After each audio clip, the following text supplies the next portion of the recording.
आम्हाला दिवसा सगळे पक्षी पकडणं शक्य होत नाही, म्हणून आम्ही रात्री शोधतोय झाडावरती कोंबडे कुठे आहेत म्हणून आणि क्रॉसचे पक्षी कुठे आहेत म्हणून. तर त्यातले बऱ्यापैकी जे आहेत आम्ही सॉर्ट केलेत, थोडेफार राहिलेत ते आम्हाला आता इथे मिळतात. हा एक आहे.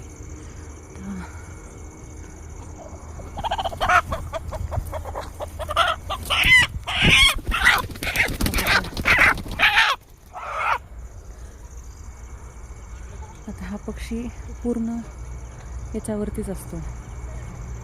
हा एक आहे.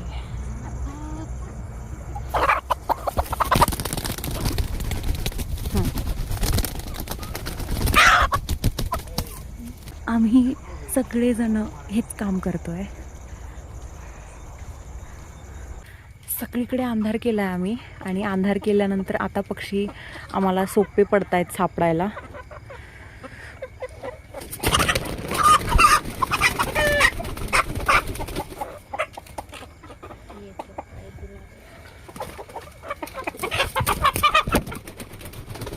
आम्हाला याची पण आयडिया आली की रात्री आम्ही छान शॉटिंग करू शकतो. दिवसभर आम्ही सगळेजण ताणलो आहे, पण आता मात्र सोपं जातं.